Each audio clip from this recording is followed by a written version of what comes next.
Hi, it's Tash with The Purposeful You. Thanks so much for being here. I am so excited to show you a tour of our vegetable garden in October. It's been our best October yet. The sun is still shining. We've had up to 20-degree days and it's just beautiful. Some of the summer crops are still ripening and growing like the cucumbers, and we have a few fall crops that are just flourishing because they're getting the sunlight they need. And there's some crops that we're going to be taking out. So I'm going to be talking about this today as we're going through our tour to see what we're going to keep, what we're going to take out, and what we're going to harvest this month for our family. And if you're new here, I love sharing backyard garden tips. We have this backyard garden that we built last year, and we've just had so much fun testing so many things. And that's what gardening's all about. We've been gardening for over 7 years, but we're in a new zone here, Zone 9B, and we've had a lot of fun figuring out what crops grow well in sun, full shade, and what crops will continue to grow throughout the winter. First up, here is our vegetable garden. We have over 20 raised garden beds. Some of them are for blueberries and strawberries. We also grew a pumpkin arch this year, and we have one still growing. We harvested over 20 pumpkins. It was so fun. So here's our vegetable garden. I'm going to start from the front here and work our way back and quickly show you what we have, what plants we're going to be taking out, and what flowers I recommend next year. This is the last of our chard. We have harvested this bed 3 times since March of this year, and the cosmos are sort of taking over, and it's about time to harvest all the rest of the chard. We're going to be making some pastas, we're going to be making some lasagnas, chard cakes, and I end up doing some stews with them as well. Now you can plant chard right now in the fall, and you can see here that this is a whole bunch of baby chard. And we overwinter. We will enjoy this chard right now as its baby leaves. Then I'll thin them, and we will enjoy chard in March and April when this plant will just come back to life. Okay, here's our carrot bed. We planted half of this bed in April, half of it in June. So we're gonna harvest what we planted back in April, as we should be eating that this fall. You can overwinter carrots if you planted them in the summertime or up until the mid-August. We have some more carrots I'll show you that are just babies right now.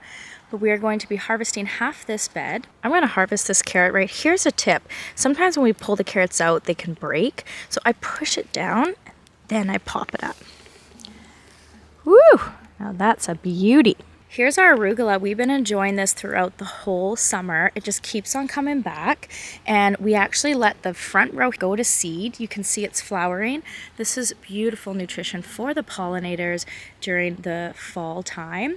So you can see here that we are still going to be harvesting, enjoying this arugula, as arugula is a plant that you can enjoy when the temperatures get a little bit lower. You can even plant arugula in the fall. Here's the spinach bed. You can see here that we have this covered because the birds were eating all the seedlings and we had to replant it. Another fall crop we did was radishes. They are doing so lovely. I've already thinned them. If you don't know what thinning is, go check out my thinning video that we just posted. But you can see here that the radishes got thinned, and now they're going to get really big and be ready to be harvested at the end of October. Okay, believe it or not, we are still getting strawberries in October. We've never had strawberries. We just put a few in our 4-year-old's lunch today. I could not believe it. So our strawberries are still going, but we are getting ready for the colder weather to come through. Okay, you'll see here behind me that we have some pole beans. We have 6 pole bean plants. They are still producing. We are not going to be taking these out until the weather really cools down because they are still growing. I love to saute them with some butter, salt, and pepper. They are just so tasty. A huge surprise was this parsley. We grew it from seed, and it is just flourishing.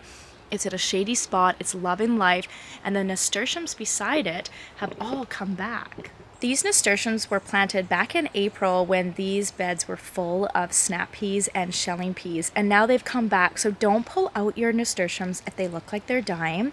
They will sort of go down a little bit in the summertime, and then they'll come back in the fall. And the beauty about these is they are completely edible flowers. We have a little bit of lettuce growing here in our shade bed. We had the birds get a few of the seedlings, so we have a little lettuce crop here. Now we planted some carrots and spinach last month. We will enjoy these carrots next year, and we will enjoy the spinach in the next 30 days. This is our kale and Brussels sprouts bed. You can see here the Brussels sprouts are just getting so big that we're going to be taking off this cover very soon and hopefully enjoying Brussels sprouts at the end of November. And then we have kale that we started, and they are protected from the birds again in the fall time. But kale is one of those plants you will overwinter. We will enjoy this fall, but we will keep these in the garden and they will come back in March and April next year. Our other fall crop bed is broccoli and more kale. Now this kale again, we're going to keep it in until March, and you can see there that the broccoli is getting so tall that we will have to take off this cover very soon. And we will hopefully enjoy broccoli in November. We will be harvesting the rest of the bush beans. This whole 8x4 bed was bush beans. There's still a few growing, still some flowers. I can't believe it. It's October. See, there's some little baby ones here. I'm gonna see how far they can grow, and I will pick them before our frost hits. Ooh, I just found some beauties under here. Bush beans in October, how fantastic. This is one of my favorite garden beds. The companion planting really shows here.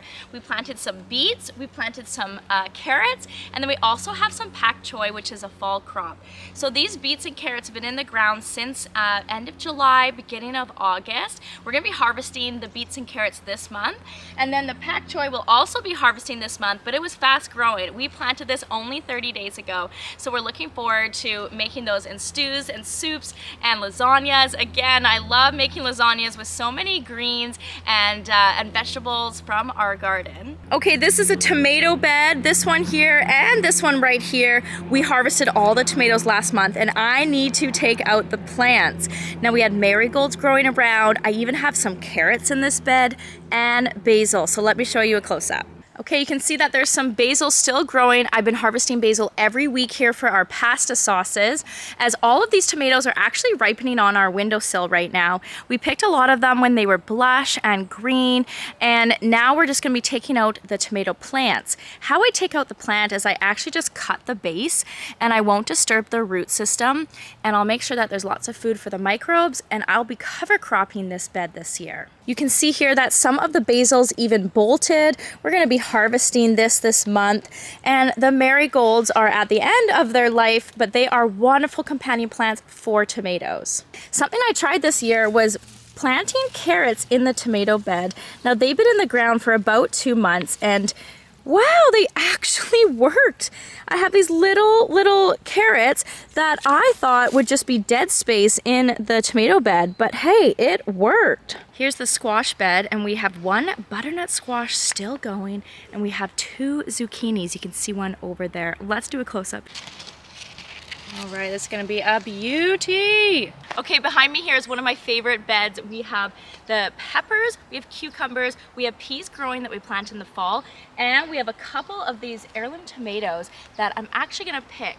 You want to pick tomatoes when they're blush and then ripen them inside on a windowsill. So we are going to harvest the rest of these tomatoes this month.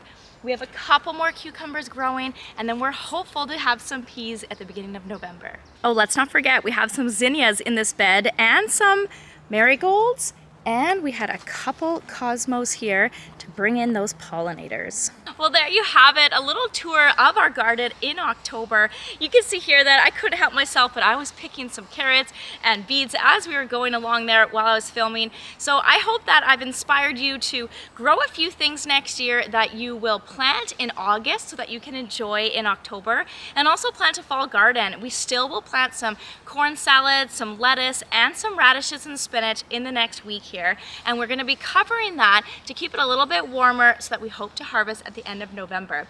So check out your zone and see when your first frost date's going to be so that you can work your way backwards. And I hope you enjoyed seeing what we're growing here. We have some wonderful food to harvest, and we can't wait to do that and make some wonderful meals for our family. So thank you so much for watching, and until next time.